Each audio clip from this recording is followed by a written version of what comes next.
லைஃப்பில் இந்த மாதிரி ஒரு பெயின்ஃபுல்லான ஒரு சுச்சுவேஷனை நான் ஃபேஸ் பண்ணதே கிடையாது. மனசு முழுக்க வலி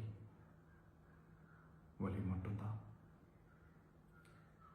இந்த சுற்றுப்பயணத்தில் என்னென்ன மக்கள் பார்க்க வராங்க, அதுக்கு ஒரே ஒரு காரணம் தான், அவங்க என் மேலே வச்சிருக்கிற அன்பும் பாசம்.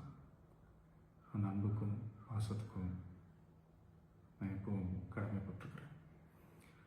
அதனால தான் இந்த சுற்றுப்பயணத்தில் மற்ற எல்லா விஷயங்களையும் தாண்டி மக்களுடைய சேஃப்டி, அதில் எந்த காம்ப்ரமைஸும் பண்ணிடக்கூடாதுன்றதுக்காக தான் அது என் மனசில் ரொம்ப ஆழமாக இருக்கும் அந்த எண்ணம்.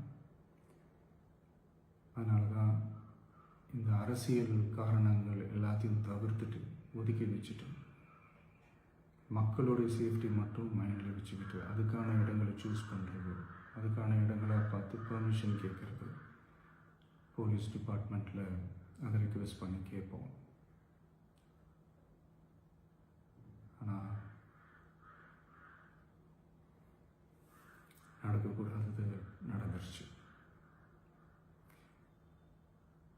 ஆனால் மனுஷன் தானே, அந்த நேரத்தில் அத்தனை பேர் பாதிக்கப்பட்டு இருக்கும்போது எப்படி அந்த ஊரை விட்டுட்டு என்னால் கிளம்பி வர முடியும்? நான் திரும்ப அங்கே போகணும்னு இருந்துச்சுன்னா அதை ஒரு காரணம் காட்டி அங்கே வேறு சில பதட்டமான சுச்சுவேஷன்ஸ், வேறு சில அசம்பாவிதங்கள் அந்த மாதிரி எதுவும் நடந்துடக்கூடாதுன்றதுக்காக தான் நான் அவாய்ட் பண்ணேன். இந்த நேரத்தில் சொந்தங்களை இழந்து தவிக்கிற இத்தனை குடும்பங்களுக்கும் என்னுடைய ஆழ்ந்த இரங்கலை தெரிவிச்சுக்கிறேன். எனக்கு தெரியும், என்ன சொன்னாலும் இது ஈடையாகாதுன்னு எனக்கு தெரியும். ஹாஸ்பிட்டலில் ட்ரீட் பண்ணிகிட்ருக்கிற எல்லாருமே சீக்கிரமாக க்யூர் ஆகி வரணுன்றதை இந்த நேரத்தில் நான் வேண்டிக்கிறேன். கூடிய சீக்கிரமே உங்கள் எல்லாரையும் நான் சந்திக்கிறேன். இந்த நேரத்தில் எங்களுடைய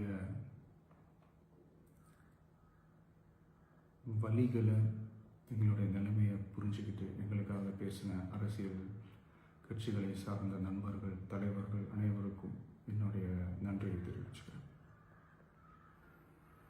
கிட்டத்தட்ட ஒரு 5 மாவட்டத்துக்கு பிரச்சாரத்துக்கு போனோம். இந்த மாதிரி எதுவுமே நடக்கல. ஆனால் கரூரில் மட்டும் ஏன் எப்படி நடக்குது, எப்படி நடக்குது? மக்களுக்கு எல்லா உண்மையும் தெரியும். மக்கள் எல்லாத்தையும் பார்த்துக்கிட்டு இருக்கிறாங்க. கரூரை சேர்ந்த அந்த மக்கள் அந்த உண்மையெல்லாம் வெளியில் சொல்லும்போது எனக்கு கடவுளே நேரில் வந்து இறங்கி அந்த உண்மைகள்லாம் சொல்கிற மாதிரி எனக்கு தோணுச்சு. சீக்கிரமே எல்லா உண்மைகளும் வெளியில் வரும்.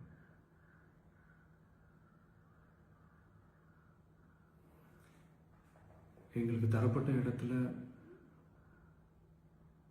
நாங்கள் போய் அந்த அந்த ஸ்பாட்டில் நின்று நாங்கள் பேசிட்டு வந்தோம். அதை தாண்டி எந்த தவறும் எங்கள் சைடில் நாங்கள் எதுவுமே செய்யலை. பட் இருந்தாலும் எங்கள் கட்சியை சேர்ந்த நிர்வாகிகள், தோழர்கள் மேலே எஃப்ஐஆர், அது மட்டும் இல்லை சோஷியல் மீடியாவை சேர்ந்த நண்பர்கள், தோழர்கள் அவங்க மேலே எஃப்ஐஆர்லாம் போட்டு இப்போ பிடிச்சிக்கிட்டு இருக்கிறாங்க.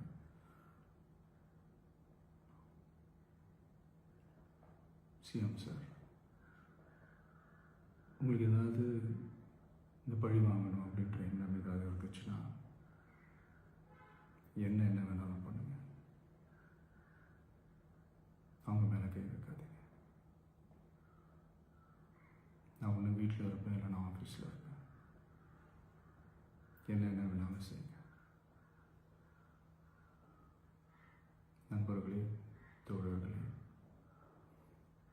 நம்மளோட அரசியல் பயணம் இன்னும் ஸ்ட்ராங்காக, இன்னும் தைரியத்தோட